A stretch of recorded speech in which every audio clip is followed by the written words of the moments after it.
वर्तमान पाणीपाग खबर को नहीं बड़ खबर। राज्य में असंभाल खरा सह कालबैशाखीर प्रभाव देखा मिलूँ।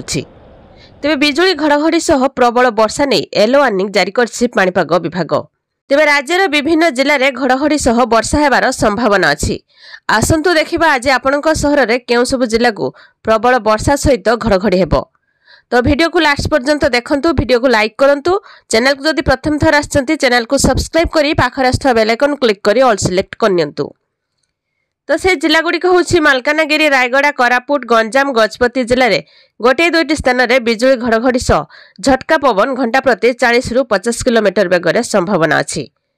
सेहीपरि पुरी, खोर्धा, नयागढ़, नवरंगपुर, भद्रक, कंधमाल, अनुगुल, ढेंकानाल, केन्दुझर, मयूरभंज, बलांगीर, कलाहांडी और कटक जिले में घंटा प्रति 30 ରୁ 40 किलोमीटर बेगर पवन बहिब।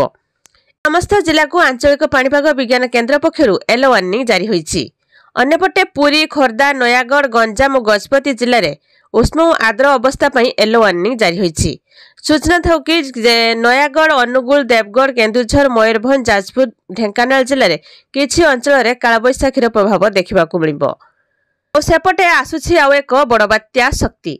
भारतीय पाणीपाग विभाग सूचना अनुसार 23 तारिख ରୁ 28 तारिख मध्य बंगोपसागर एक घूर्णिबलय सृष्टि होबार संभावना अच्छी। पर यार बात्यार परिणत हो 24 ରୁ 26 मध्य स्थलभाग छुईबार संभावना अच्छी। यह ओडिशा उपकूल और बांग्लादेश चट्टग्राम में प्रभाव पकाई पारे। एने बांग्लादेश पाणीपाग विभाग पक्षर वार्निंग जारी होईछि। तेबे संभाव्य बात्यार ना रही शक्ति। एक घूर्णिझड़र प्राथमिक प्रभाव बांग्लादेश उपर पड़िबार आशंका होता बेले ओडिशार उपकूल जिला बालेश्वर, भद्रक, केन्द्रापड़ा, जगतसिंहपुर, पुरी, गंजाम एवं खोर्धारे मध्यम प्रभाव पड़िपारे। यह अंचल में 24 ରୁ 27 मध्य हल्का मध्यम धरणर वर्षा होगा सह 40 ରୁ 60 किमी बेगर पवन बहिब। तेज सूचना अनुसार मौसुमी वायु दक्षिण बंगोपसागर, दक्षिण अंडमान निकोबर द्वीपपुंज और उत्तर अंडमान किछि अंचल को अग्रसर होउछि। एही समय पाणीपाग विभाग पक्षर कहुଯାଇଛି जे बंगोपसागर एक घूर्णिझड़ सृष्टि होबार संभावना अधिक रही। तेबे मई मासरे पुणी बात्यार संभावना यार ना रखा शक्ति।